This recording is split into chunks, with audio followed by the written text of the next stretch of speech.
तो मैथमेटिक्स जीवे में मैं पवन सर आप सभी का स्वागत करता हूँ। क्लास 9वीं गणित कौन सा चल रहा है, भाग 2 और प्रश्न संग्रह 2.2 स्टार्ट कर चुके हैं। आज हम लोग उसका पहला सवाल दूसरा सवाल करेंगे। ओके, तो चित्र आपके सामने है। ये रेखा M है और ये रेखा N है और ये रेखा L क्या है, उसकी तिर्यक रेखा है। और हमें पता करना है कि ये रेखा M और N परस्पर समांतर है या नहीं। तो इससे पहले वाले वीडियो में मैंने आपको बताया है कि रेखाएं कब समांतर होती हैं। कब समांतर होती हैं? या तो अंतःकोण का योगफल 180 अंश हो, या तो एकांतर कोण की कोई एक जोड़ी सर्वांगसम हो, या तो संगत कोण की कोई एक जोड़ी सर्वांगसम हो। ये तीन कंडीशन में से, ये तीन शर्तों में से कोई भी एक शर्त अगर लागू हो रही है तो रेखाएं परस्पर समांतर होती हैं। ये बात को एकदम दिमाग में बिठा लो। और अगर आपको ये मालूम है तो आप यहां देख सकते हैं कि जो x है और जो y है ये किस प्रकार की जोड़ी है। ये अंतःकोण की जोड़ी है कि संगत कोण की जोड़ी है कि एकांतर कोण की जोड़ी है। तो आप देखेंगे ये दोनों रेखा के एक ही ओर बने हैं, एक ही ओर है, वो भी अंदर की ओर है। जब रेखा के तिर्यक रेखा के एक ही ओर हो और अंदर की ओर हो तो उस जोड़ी को बोला जाता है अंतःकोण। और अंतःकोण में क्या बोला गया है कि अगर अंतःकोण का योगफल 180 अंश होगा तो रेखा समांतर होगी। यानी कि अगर मुझे पता करना है कि रेखा M और N समांतर है या नहीं तो मैं इन कोणों को क्या करूंगा, जोड़ूंगा। और जोड़ने के बाद क्या करूंगा, देखूंगा। क्या देखूंगा कि इनका योगफल 180 अंश आ रहा है या नहीं। अगर आया तो रेखा समांतर, नहीं आया तो रेखा समांतर नहीं। चलिए चेक करते हैं। दोनों ही माप दिया गया है, हम लोग क्या बताएंगे, रेखा M तथा रेखा N की तिर्यक रेखा कौन है, L है। राइटिंग पे मत जाइए, आपको मैं वो बता रहा हूं, आप समझ रहे होंगे। अब हम लोग क्या करेंगे, हमने देख लिया x और जो y है वो अंतःकोण है, तो मुझे क्या करना है, अंतःकोण का योगफल करके देखना है। यानी कि कोण x प्लस कोण y, तो x है 71 और y है 108। तो हम लोग जोड़े तो कितना हो गया, 179 हो रहा है। एक कम हो गया, अरे एक क्या 0.1 भी कम रहेगा, 0.0001 भी कम रहेगा तो भी ये रेखा समांतर नहीं कहलाएगी।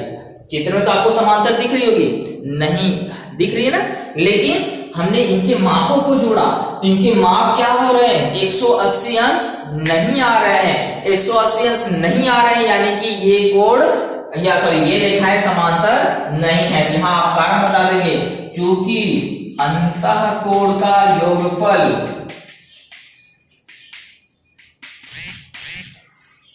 180 अंश नहीं है। 180 अंश को और क्या बोलते हैं, संपूरक, या ऐसा लिख सकते हैं अंतःकोण क्या है, संपूरक नहीं है। इसलिए रेखा M तथा रेखा N समांतर नहीं है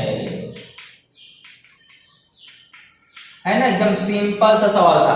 कोण का माप जो दिया था हमने देखा वो एक अंतःकोण है और अंतःकोण का योगफल हमने करके देखा, 180 नहीं आया मतलब रेखा समांतर नहीं है। ओके, क्वेश्चन नंबर 2 में क्या बोला है, ये आकृति है। इस आकृति में कोण A जो है वह सर्वांगसम है B के। कोण A जो है वह सर्वांगसम है किसके, B के। तो हमें पता करना है रेखा L और M परस्पर समांतर है या नहीं। फिर से पता करना है रेखा समांतर है या नहीं। तो मैं पहले पहचानूंगा कि कोण ए और बी किस प्रकार के कोण है। पहचानना भी नहीं, सिद्ध करना है। सिद्ध करना है मतलब ये रेखा समांतर है ऐसा मुझे बताना है, सिद्ध करना है। सिद्ध करना है मतलब रेखा समांतर होनी ही चाहिए, वो सिद्ध करके आप बताइए। उसके लिए क्या दिया है, रेखा कोण ए जो है वह कोण बी के क्या है, सर्वांगसम है। जब सिद्ध करने वाला सवाल रहेगा तो आप क्या करोगे, दत्त साध सब कुछ लिखोगे।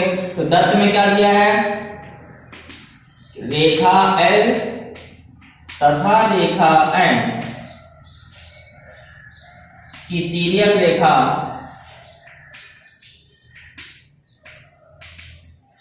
कौन है, तिर्यक रेखा एन है।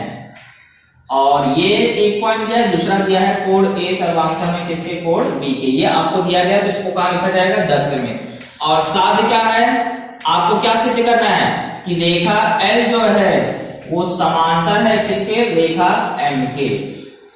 ओके, जो सिद्ध करने वाले सवाल होते हैं उसमें ऐसा इस प्रकार से दत्त और साध आपको लिखना पड़ता है। दत्त मतलब जो आपको दिया गया है और साध मतलब क्या होता है, जो आपको सिद्ध करना है। चलिए अब हम लोग इसको क्या करते हैं, सिद्ध करके बताते हैं। एकदम सिंपल सा सवाल है, ज्यादा तकलीफ आपको नहीं होगी, ज्यादा दिमाग लगाने की जरूरत नहीं पड़ेगी। वैसे भी कोरोना चल रहा है, आप ज्यादा दिमाग पे प्रेशर नहीं डाल सकते।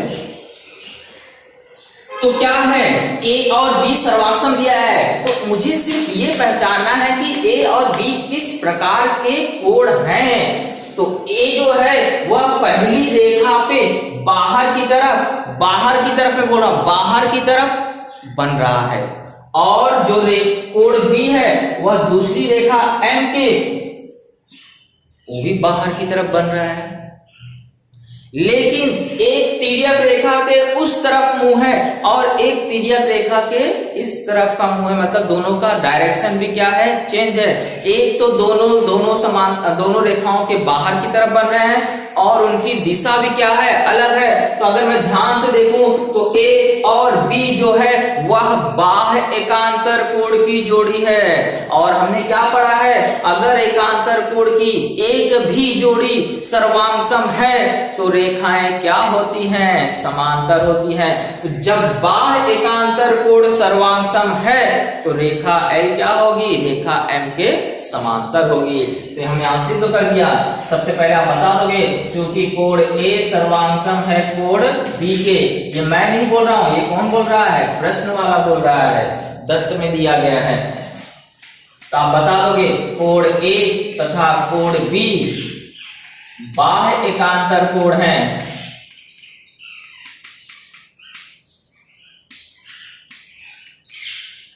बाह्य एकांतर कोण है, इसलिए कौन से गुणधर्म से, अभी आपने पढ़ा था एकांतर कोण कसौटी से। एकांतर कोण कसौटी में ही आपको ये बताया गया है। तो हम लोग बोल देंगे एकांतर कोण कसौटी से रेखा एल जो है वह समांतर है किसके, रेखा एम के।